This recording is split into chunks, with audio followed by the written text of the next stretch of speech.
Hi.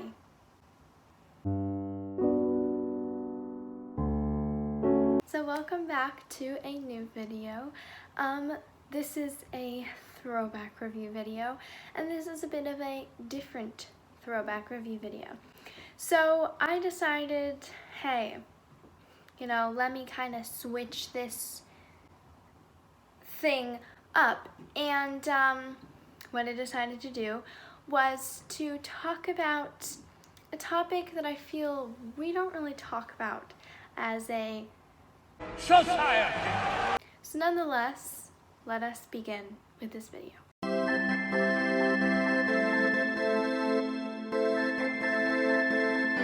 So Generation Z, my generation, has now become synonymous with chaotic goodness. A lot of this has kind of come up in the last year just because of the world and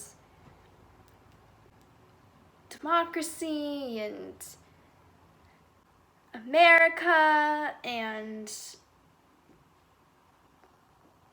all that stuff, From joking about mental illness to starting a revolution to doing stupid things on TikTok, Generation Z does it all. But have we gone too far? Has our chaotic goodness no longer become something charming, but now harmful?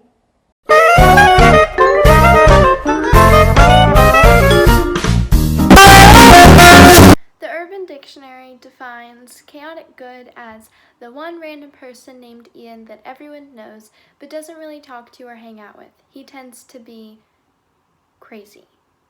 Well, they didn't have a crazy, it just tends to be. But that's a good definition.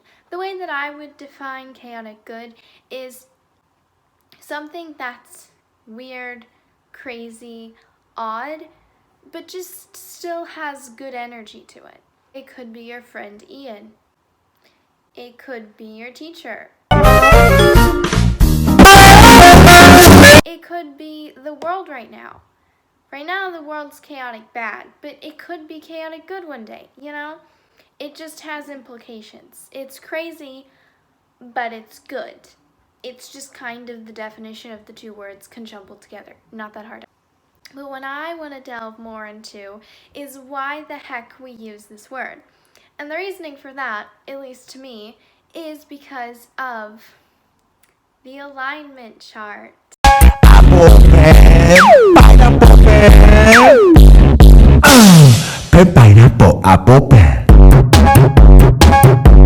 If you've never seen the moral alignment chart, well, here's what it looks like. Put it here. This chart is used to define how someone acts. There's lawful good,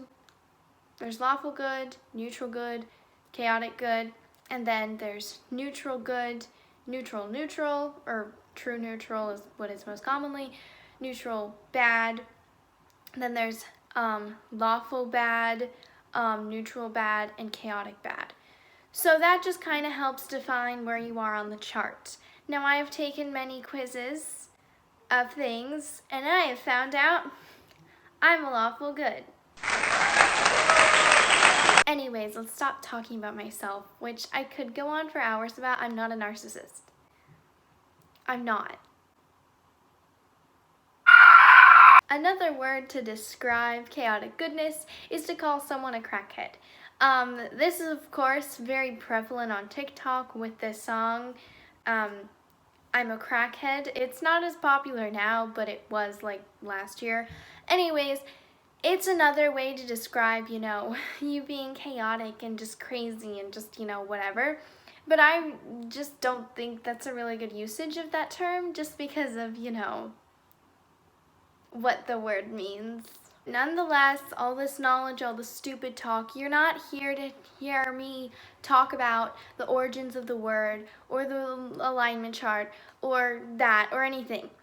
You're here wondering, how is chaotic goodness bad? Well, I'm about to explain that.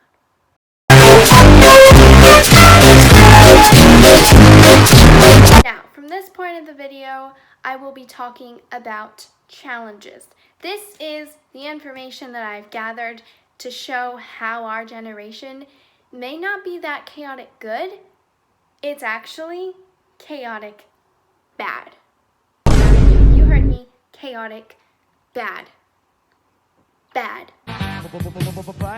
But I shall only be talking about 2 challenges because the number of challenges where people have tried to do something stupid is a lot more than you think it would be.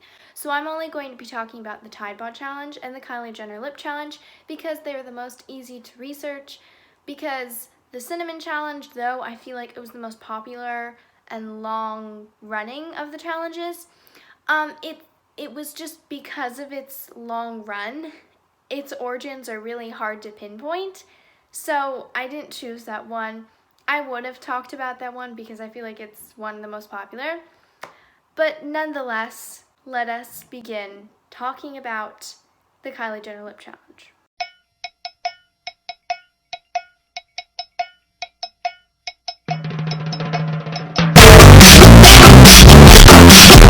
So this all started back in 2014, when teens were suddenly just completely and totally obsessed with Kylie Jenner. It makes sense. She was a Kardashian, so she was famous, and I mean, all the Kardashians are attractive, so they also were kind of obsessed with her for that.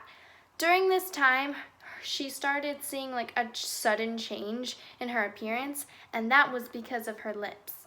If you haven't seen photos of Kylie Jenner before her lip fillers, they look like this. And after her lip fillers, they looked like this. And Kylie didn't explicitly give any information about how her big lips came into the picture. She said in one quote that, "My pictures, I pout in them a lot. I think my big lips are awesome." And she also said in another interview that she overlined her lips, but I could not find a quote for that.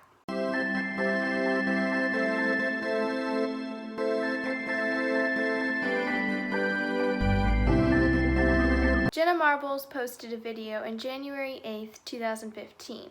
The video is no longer available, but just trust me, she did this, where she did what we know now as the Kylie Jenner Lip Challenge. Then on April 17th of the same year, Alex Ramos, a famous Viner, posted a tweet where he said that he was going to try the Kylie Jenner Lip Challenge, and the rest was history.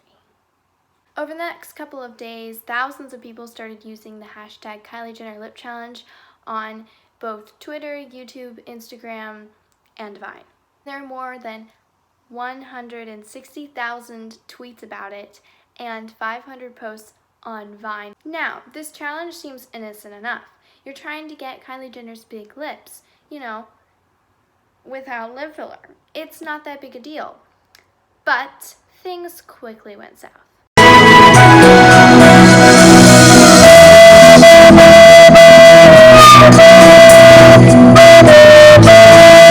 As videos of successful lips emerging from the challenge, there are of course going to be some failures, but it seemed to be that the failures were more prevalent than the successes.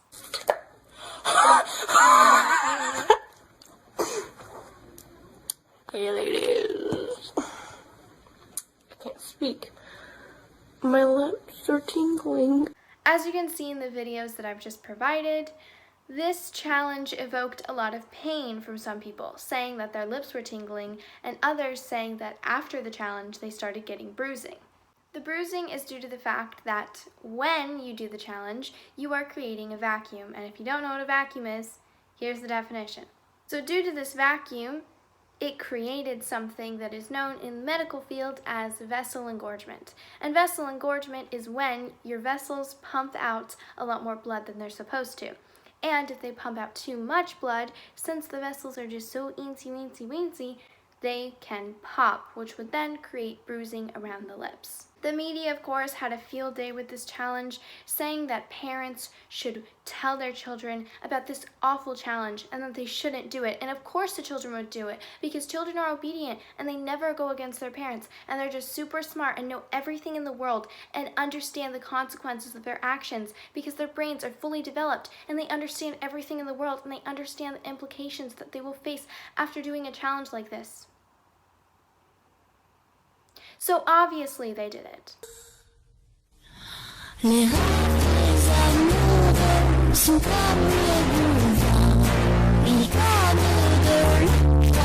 Unlike the Kylie Jenner lip challenge, the Tide Pod challenge, you really have no reason or understanding of why anyone would do this, because it's simple.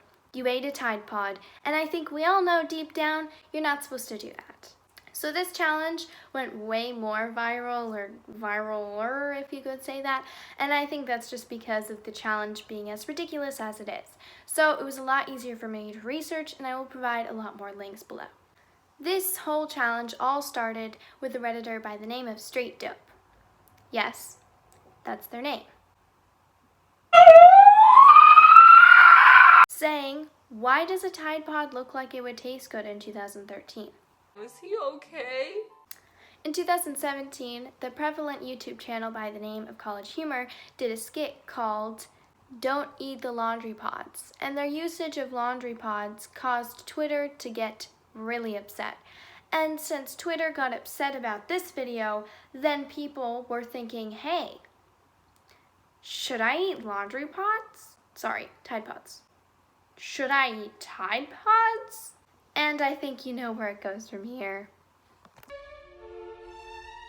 Platforms, including Instagram. Now, for years, small children have eaten the toxic packets, leading to accidental poisonings and calls for parents to keep them away from their kids. Some say the products can be mistaken for candy. Social media videos are recorded and posted by minors. Called Tide Pod Challenge can kill. Those colorful detergent packs are highly concentrated and poisonous.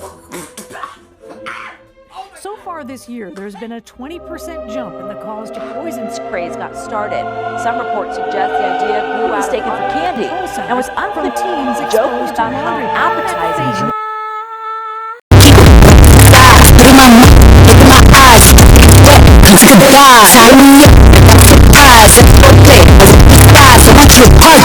The main reason as to why I believe that people did the challenge was, of course, for fame. If you did something outlandish or ridiculous on the internet for shock value, or I don't know what another word for it would be, but shock value is the one that came to my mind. So hey, I guess I'm using that one.